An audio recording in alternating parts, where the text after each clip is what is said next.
Well, good morning, Kingdom Kids. I hope that you are having an amazing, amazing morning. I know that I am because I get to be here with you, and I am so excited about it.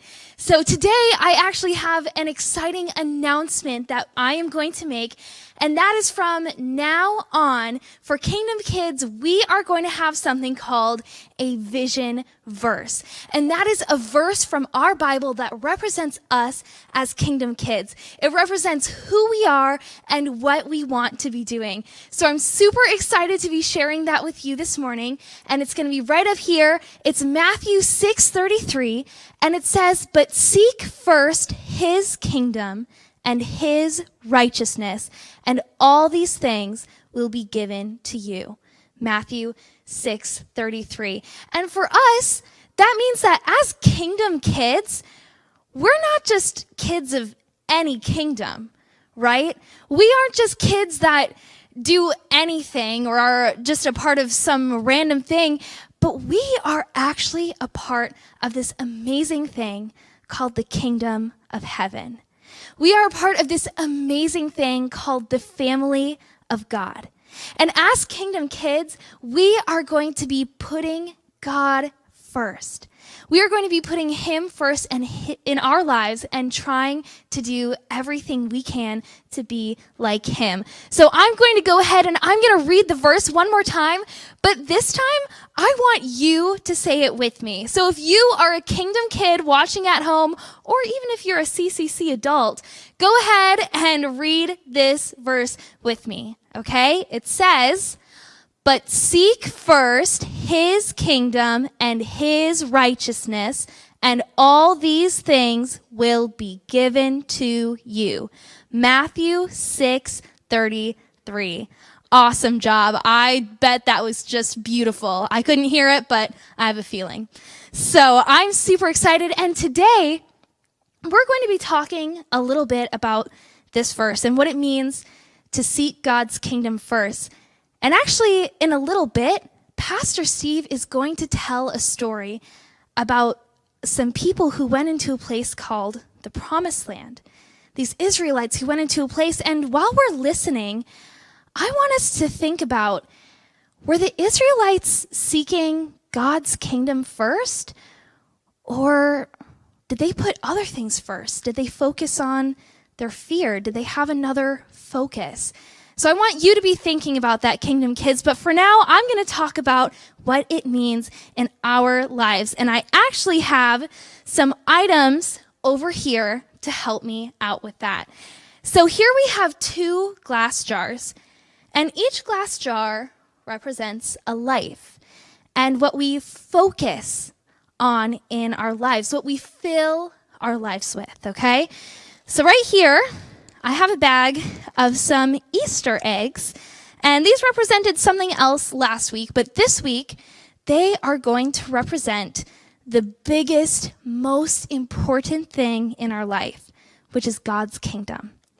It's praying, worshiping God, thanking God, asking him to be with you, to show you how to be like him. That's what these eggs represent. They're the biggest thing in our life.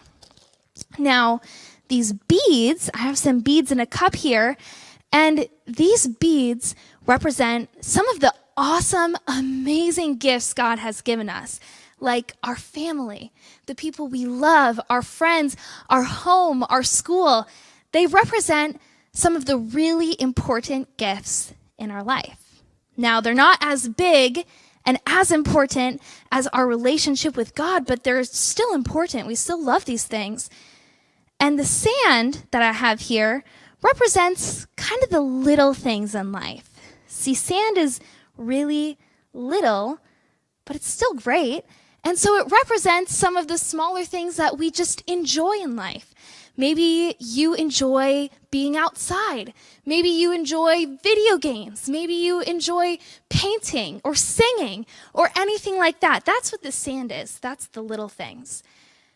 But you see, some people live their lives in a way that they focus or they seek the little things first.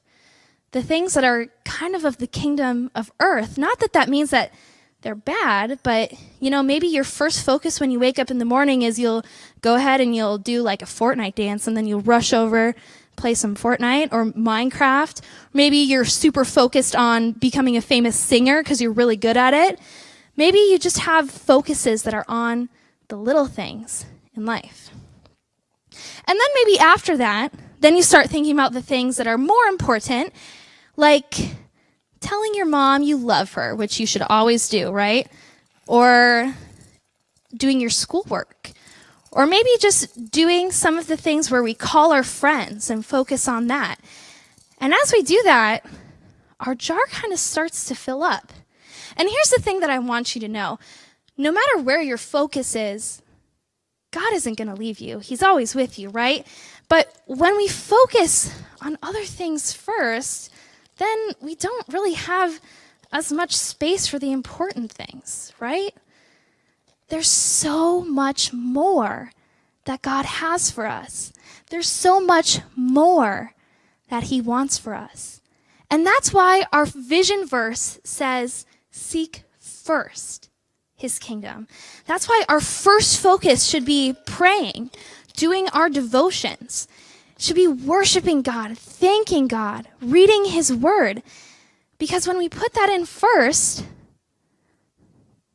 then we can still do those things that are important to us. We can still enjoy school. We can still talk to our friends and have a good time. We still have space for all of that. And in our verse, it says, seek first his kingdom, his righteousness, and all of these things will be given to you. You see, when we put him first, we have space for the things in our life that he's created us to enjoy. When we put him first, everything fits together. It all fits together when we put him first. So Kingdom Kids, that's what I want you to think about this week. How can you focus first on God's kingdom? How can you be thinking about and praying and worshiping God even in a season where you're not physically going to church? How can you put God first? And there's actually one exciting way that you can do that I'm super excited to announce this week. For Kingdom Kids Goes Virtual, we are not just doing our normal videos. We are actually going to be doing family devotions. So we have a couple families that are going to be featured on our YouTube channel, showing us how they do their devotions. Some of them will be doing different object lessons. Some of them might even be acting some things out. It's going to be super, super fun. So if you are a Kingdom Kid and you want to be featured doing your family devotions, tell your parents to contact me, and I would love to see how you do your devotions. It's one of the most important things we can do. All right, Kingdom Kids, I'm so thankful we had this moment together. You are awesome, and I will see you soon.